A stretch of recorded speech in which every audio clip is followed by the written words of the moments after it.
everyone, it's Amanda with Vegan Disney Food, and it's that time of year again. Time for the Epcot International Flower and Garden Festival at the Walt Disney World Resort in Orlando, Florida. This year, there are more vegan options than we have ever seen at any Epcot festival, and we're here to show you all of them. So let's get right into it.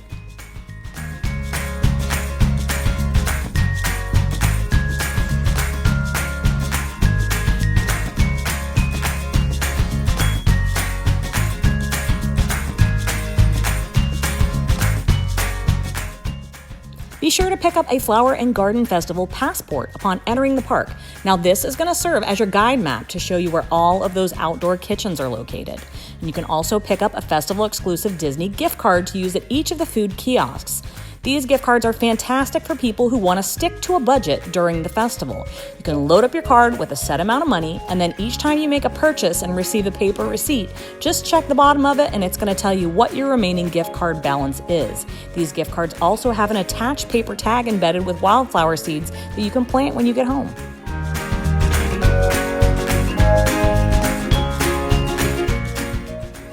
Perhaps the most exciting news that we've got to bring you from the Epcot International Flower and Garden Festival is the brand new Garden Graze Stroll.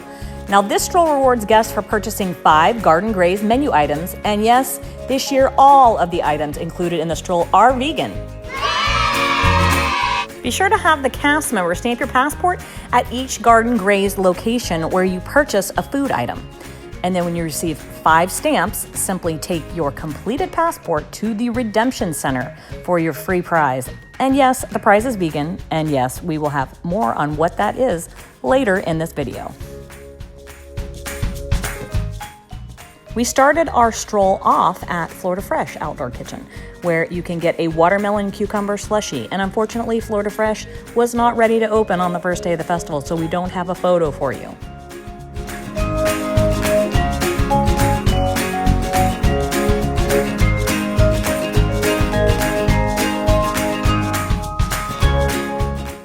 Over at the Bauern Market Farmers Market Outdoor Kitchen in the Germany Pavilion, a guest can order the vegan potato pancakes with house-made applesauce. Now, the potato pancakes are being made with plant-based just eggs, so for the very first time in the festival's history, they're actually vegan-friendly. You'll get 2 pancakes to an order, and we found these things to be absolutely delicious. They had a slight hint of onion to them, they're very filling, and it is a generous portion size. This is definitely something I'll be getting over and over again at the festival this year. I'll just probably ask for them to omit the applesauce on mine. Tajin has finally come to the East Coast. Now, if you're not familiar with what Tajin is, it is a chili lime seasoning salt. And over in Disneyland, it's sprinkled on pineapple Dole Whip. So it only made sense that Walt Disney World would serve a pineapple spear sprinkled with Tajin seasoning at its Flower and Garden Festival. And yes, you read that right, $4.75 for 1 pineapple spear. Now, if you're like me and you were sad to see that the Lotus House Outdoor Kitchen got rid of the veggie spring rolls this year, just take a few steps back into the China Pavilion and there they are at the quick service Lotus Blossom Cafe. Now, they're not posted on the menu, but cast members do have the capability of ringing them up at the register. They come 2 to an order and are served in the same little cardboard boats as last year. You'll even find packets of soy sauce and vegan duck sauce on the condiment stand to dress these little crispy fried sticks up. 2019 ushered in a brand new Trowel Trellis outdoor kitchen sponsored by Impossible Foods. Now that kiosk returns in 2020 with the exact same menu. We're happy to report that every single food item at the Trowel Trellis outdoor kitchen remains 100% vegan as is, straight off the menu board with no modifications needed. There are 3 options here. First up is the grilled street corn on the cob. Now this has a savory garlic spread made from earth balanced butter, and it's topped with a house-made vegan tofu cheese, which kind of resembles crumbled cotija cheese, which is the traditional topping for street corn. And we cannot get enough of this corn. Just be sure to grab some napkins because you're gonna get this all over yourself. Another winner is the farmhouse meatball. Now, the meatball's made with Impossible plant-based meat, and it has a little bit of red chili paste in it to give it a kick. It's served on an herbed lentil bread with spinach, marinated onions and peppers, fresh mint, and a creamy herb dressing, which is similar to a tzatziki sauce. Now, the vegan creamy herb dressing is a nice balance to that slightly spicy meatball, and it's made from a base of vegan mayo. Last but certainly not least at the Trowel Trellis Outdoor Kitchen is the Chocolate Pudding Terrarium, made with chocolate avocado cream and topped with matcha crumb and edible flowers. Now, this dish got a slight remake in 2020 with the addition of a crumble crust and the removal of the chia seeds and pomegranate pearls that were in it last year. The pudding itself is dark and rich, and then the crust underneath had a sort of sand texture to it, which was a little bit odd. Another returning location that debuted last year is the Flavorful Outdoor Kitchen. Now, this location can be found in Future World West between Refreshment Port and the Imagination Pavilion. Last year, there was a dish called From the Garden offered here with a cashew cheese and golden beets, and it was phenomenal.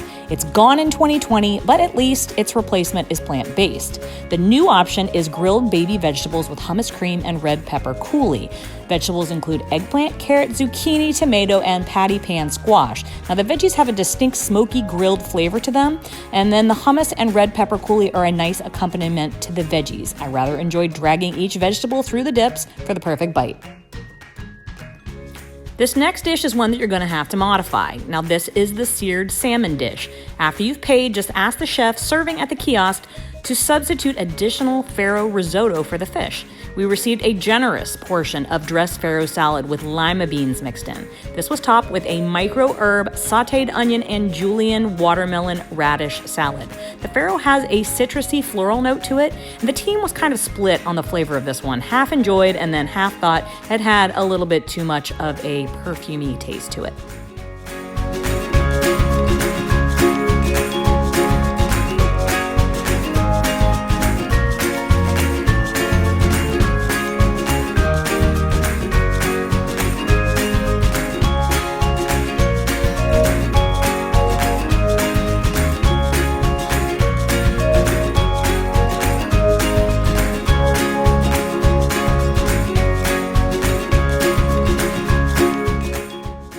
The next stop on our food tour is Cool Wash near the Test Track attraction.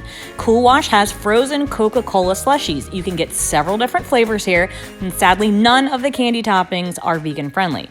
Now, Cool Wash used to be open year-round serving frozen Cokes. The kiosk closed and now only seems to be open for festivals, starting with last year's Epcot International Food and Wine Festival. Now, it was about 90 degrees on opening day of the Flower and Garden Festival, so the frozen Coke was absolutely necessary. We're going to finish up at the Pineapple Promenade Outdoor Kitchen in Showcase Plaza near Port of Entry. This, of course, is where you can find pineapple Dole Whip. You can get your Dole Whip plain in a Fanta soda float or fully leaded with Parrot Bay coconut rum. Now, it's here where you can get your hands on the iconic frozen desert violet lemonade, which is a nice balance of sweet and tart.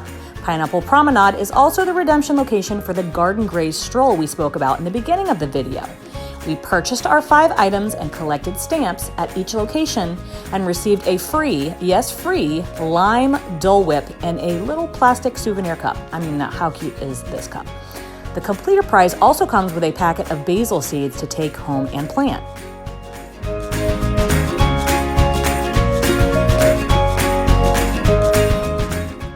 We'd be remiss if we didn't mention the 4 vegan frozen adult beverage options available at the Joffrey's Coffee stands located throughout Epcot, especially knowing how hot the temperatures are going to be as the festival progresses. These include a Spring Berry Bliss in Future World, a Passion Flower in Port of Entry, an Orange Splash in Canada, and a Tropical Breeze in the American Adventure. And we also want to mention that the cauliflower in Morocco is not vegan friendly as they are using egg in their batter, and that the frushi in Japan uses crushed bugs to color that pretty pink wrapper holding the fruit and rice. So just skip that one as well.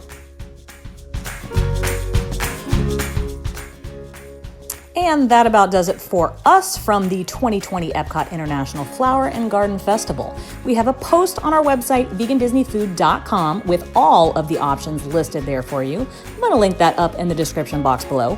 Feel free to leave us a comment and let us know what you are looking forward to eating most. If you like this video, we would love it if you gave it a thumbs up, and if you haven't done so already, please subscribe for more content like this. This is Amanda from Vegan Disney Food signing off, and we'll see you in the next video.